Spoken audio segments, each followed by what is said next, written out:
Berpikir orang tasawuf gini, karena Pak Bima mesti gak pernah belajar tasawuf, karena belajarnya nyari uang gini. Makanya ini tak ajari cari tasawuf.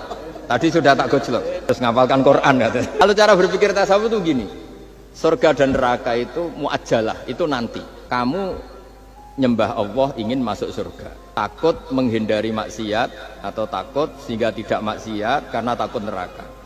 Surga itu simbol ridhonya, maka simbol bencinya, sukhtunya Allah. Kata orang-orang tasawuf cara berpikir, Allah itu sudah ada sekarang. Mulai dulu sampai sekarang Allah sudah ada. Kalau Allah sudah ada berarti Allah sekarang ya bisa berstatus ridho ke kamu atau berstatus benci ke kamu. Kenapa takutnya nanti? Wong Allahnya sekarang kok takutnya? Ya sekarang juga. Kamu harus amal tuh nakdan. Nakdan tuh tes. Allahnya ada sekarang ya ibadahnya harus ada sekarang. Makanya kata orang-orang tasawuf, andaikan Allah tidak bikin surga atau neraka ya saya tetap nyembah karena surga itu simbol ridhonya. Surga itu nyata ada, iya nyata ada. Dengan segala fasilitasnya itu nyata ada. Tapi bahwa surga itu tetap kamu masuk surga karena cari ridhonya Allah. Kalau Allahnya sudah ada, berarti ridhonya sekarang sudah ada. Harus kamu cari sekarang, jangan nanti. Sehingga kadang-kadang orang yang ingin masuk surga itu ya kelasnya kelas amatir. Syur itu. Seorang wali masuk surga ketemu Allah ditanya. Karena wali ini biasa mensyafaati murid-muridnya. Ya Allah, kenapa murid-murid saya tidak kelihatan sowan jenengan? Murid-murid kamu ingin masuk surga karena ingin makan enak, punya bidadari cantik-cantik itu di sana. Tapi mereka lupa saya, yang di surga tapi gak ketemu Tuhan. Karena inginnya ya sudah trauma punya istri jelek, cerewet. Banyak loh orang yang masuk surga itu yang agak kacau. Sudah surga, nanti di sana gak usah sholat, gak usah puasa. Jadi sholat yang sekarang gak ada problem. Banyak itu orang-orang Islam yang Islamnya mungkin imannya amatiran. Nak masuk surga, gak ada subuh lagi, gak ada puasa lagi. Bebas. Kurang ajar betul.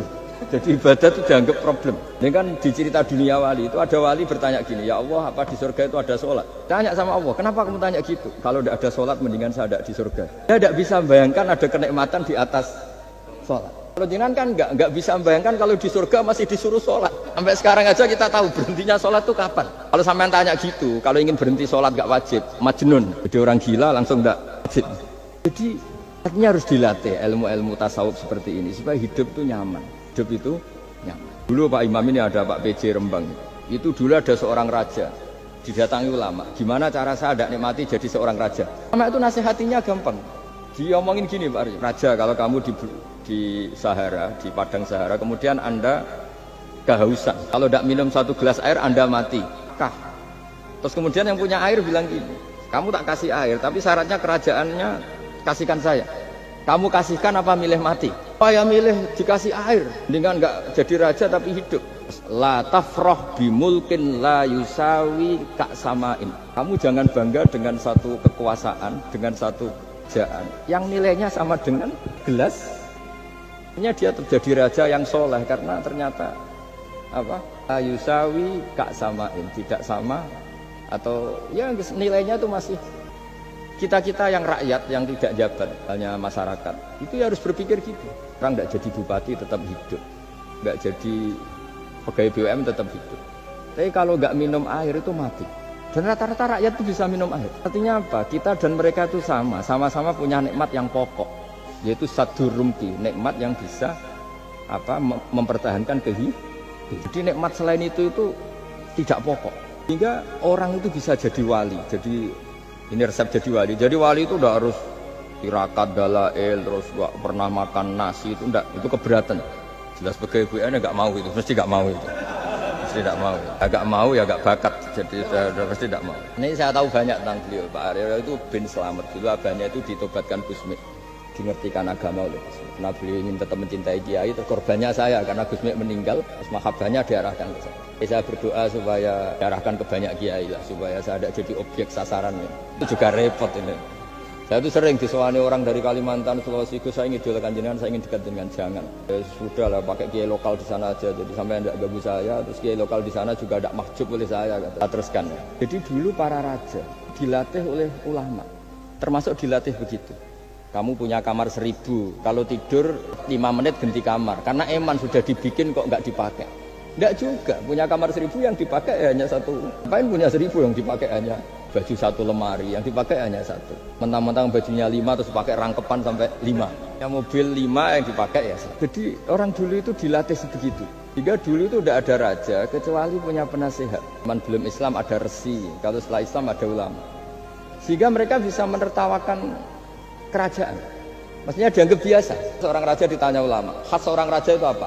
Merintah tidak bisa diperintah. Si ulama ini tiap pagi itu datang ke atas gunung, pakai cari tempat paling tinggi terus mutolaah kitab. Mutolaah kitab ya wasip ya. Kayak saya kalau belajar ya asik. Ngalahin jagungan sama pegawai BUMN kalau saya sudah belajar. Terus dia bilang, enaknya apa jadi raja? Saya di sini nggak ada yang memerintahkan saya. Berarti saya dengan raja sama. Kelebihan saya juga tidak ada yang ganggu. Kalau raja masih banyak yang ganggu. Artinya bisa mengolah. Kalau sekarang enggak. Banyak kiai yang melihat pejabat itu kayak gimana. Pintu aja nggak pernah. Mulyanya kayak gitu. Yang jenis ini dia rugi, sudah iri, nggak punya kenikmatan sendiri. Lama dulu itu bisa mengelola kenikmatannya sendiri dengan cara seperti itu.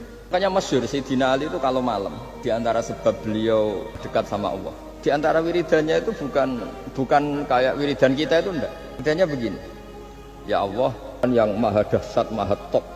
Kayak apa nyesalnya saya kalau punya Tuhan yang hanya sebuah batu, ya pahatan batu, atau Tuhan yang mati, atau Tuhan yang kelaparan. Dan saya ini bangga karena jadi hamba-Mu.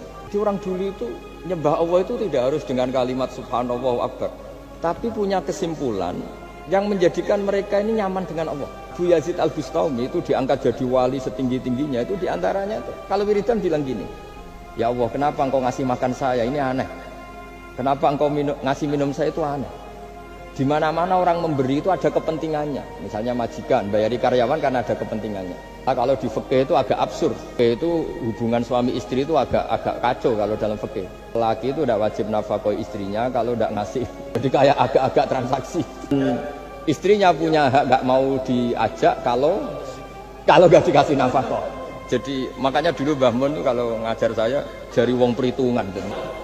Perhitungan. Tapi di mana-mana hubungannya orang itu begitu.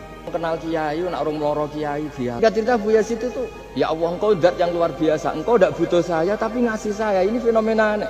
Di mana-mana orang ngasih itu ada kepentingannya, apalagi pilkada. Itu tambah banyak kepentingan.